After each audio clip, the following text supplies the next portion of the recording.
Now, I've been breaking my head as to which iPad to get because Apple offers iPads starting from 34,000 rupees all the way up to upwards of 2 lakh rupees, right? Now, the higher end iPads don't make sense to me. So, which is the one that I'm going to go in for? Let's wait and find out. Welcome back, everyone. I'm so happy to be here and I'm so glad you guys are here as well.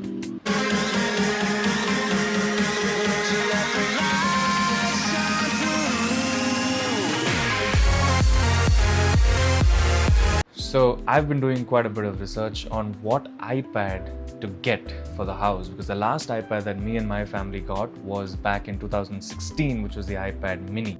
This beauty of a device is what we purchased in 2017. This is the iPad mini. I don't remember which generation because back then it was a gift from my mom to my dad or vice versa, but still works, still functions beautifully well. Let me show you guys this beautiful iPad, as you can see, which is running on iOS 12, I believe.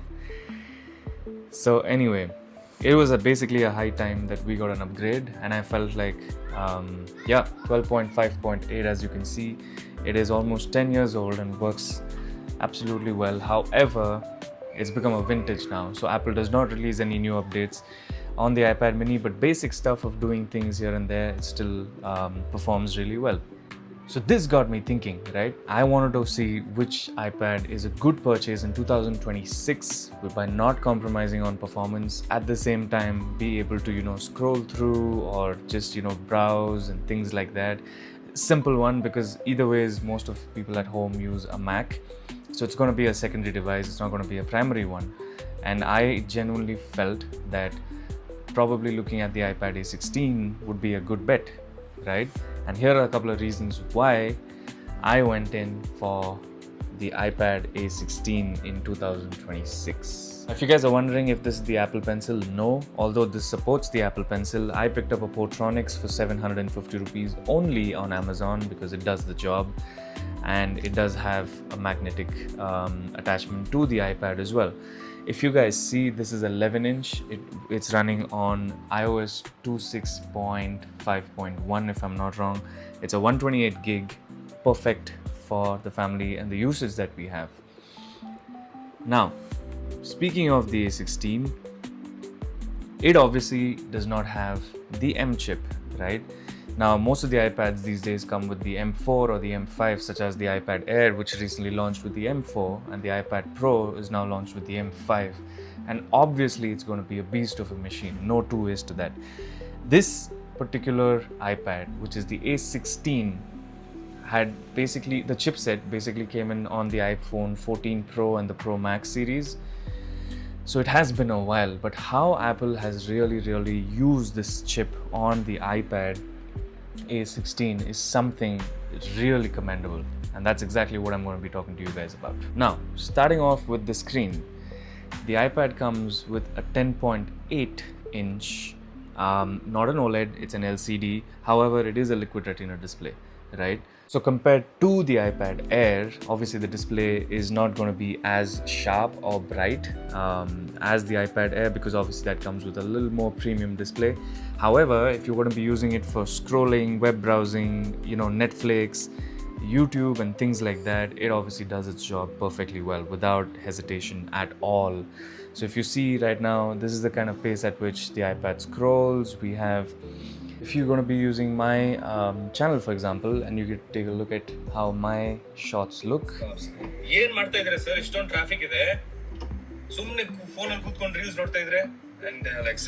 beautiful time. This was Drive. If you've not watched this video, do go back. It was pretty funny. But the way this iPad performs, I'm going to remove the pencil for a bit. The way this iPad performs is actually very surprising. To be honest with you, it doesn't look too big when you possibly look at it from on the screen, which is exactly the same challenge I faced. But let me be frank with you about this.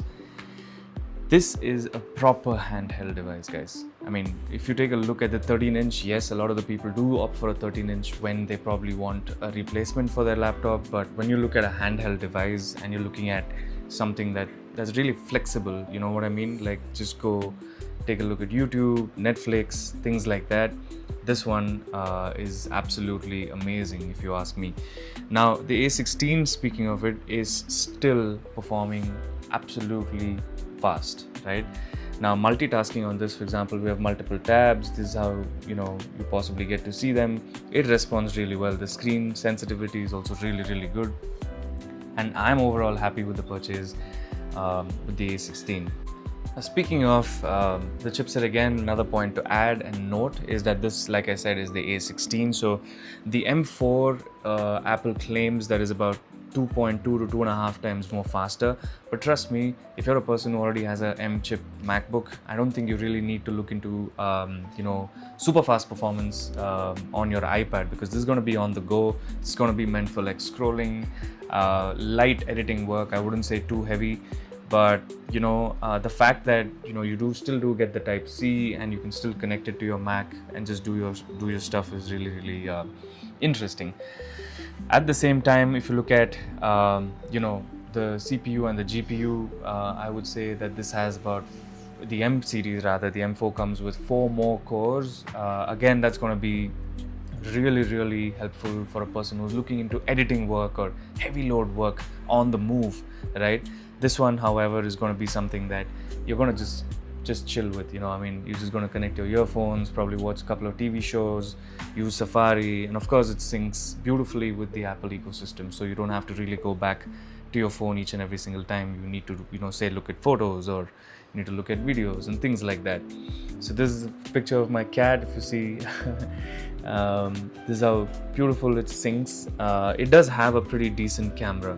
I wouldn't say that it's really bad or you need to really ignore, but it does come with a single camera, and it's good enough for you to take photos when you have family over or friends over as well. The camera, however, is a 12 MP rear camera. As you can see, it does have the capability to record 4K at 60 FPS, which is also interesting. But how many of you use an iPad for the camera alone, right? Drop it down in the comments below and let me know, because honestly, apart from probably urgent photos like suddenly seeing my cat in a very cute pose or doing something, I don't really use the camera on this iPad. This iPad is now 2 weeks old, and I have absolutely had a blast, and so has my family. And at the same time, the only thing that you need to keep in mind is that if you're going to be using it for heavy load work, I would suggest you to get the iPad Air M4 over this, because anything on Final Cut, Logic Pro, etc. is going to be absolutely seamless for you on those. Not like this can't do it, but you can't expect it to perform like a beast. That's the difference. So why did I choose the A16, right? Number one, obviously it's really sleek. As you can see, it's pocket friendly. It came to me at about 32,000 rupees only. And I say only compared to the Air or the Pro, which is 2 to 3 times higher. You get an absolutely amazing experience of an iPad thanks to iOS 2.6. iOS 26 has been a game changer in all the Apple products. And once you possibly get this iPad also, for that matter, it is just seamless. If you take a look at how beautiful it works, you can see just how fast it is, and just how the liquid glass and things like that still have an amazing output on the iPad A16 11th gen as well. Now the front camera is placed here because this iPad comes with a Touch ID and not Face ID, which is still not a big deal if you ask me, because when you already are so used to or pampered by Face ID on, say, the iPhones or possibly on the iPad Pro, for example, but on the Macs you still have Touch ID, and so it's not really a big deal if you ask me. But one thing is that yes, more than Face ID, I would say, rather more than Touch ID, I would say Face ID is a lot more safer. You can have any random person just put your finger and it's out, whereas in Face ID it comes with attention assist and a lot more gizmos that you guys know. So one thing that really surprised me is the fact that the iPad Air, or rather the iPad A16, comes with center stage. For example, when you take a look at this particular setup on FaceTime right now, you realize that the camera on this is absolutely nice. This is the center stage camera, as you can see, It is fantastic, guys. I mean, I feel like it's one of the best things that's possibly ever come on an Apple product. And look at the color grade, it's so good. That's my father's name because it's his iPad at the end of the day.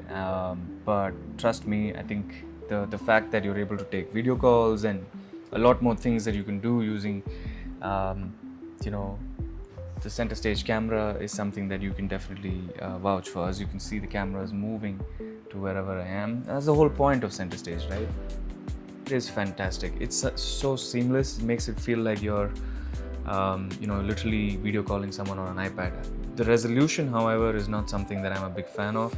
It's not a great camera on the front, but when you place it at a distance and you try and FaceTime anybody, hi there, it does its job really well, right? And it does obviously automatically adjust to where you move, so that way it's really convenient. Talking of multitasking, now this is something that I've heard a lot that this iPad possibly can't do, but trust me, I will make sure that I prove you guys wrong. This is one of the other reasons that, although I wouldn't be doing too much of multitasking, one other main factor that really drew me to this is the fact that even keeping the iPad Air M4 by the A16's side, it still felt quite fast. Like, not lightning fast as the M4, but I would genuinely say that the A16 does a fantastic job. I'm going to quickly show you guys, how loud this can get, because that's what really impressed me as well. Obviously, at a store, when you go and check it out, it doesn't look as big as what it feels like when you hold it in your hand. It does look a little more tiny, but at the same time, the sound output also is something. It's not great, but it's good. I'll just play something to show you guys now.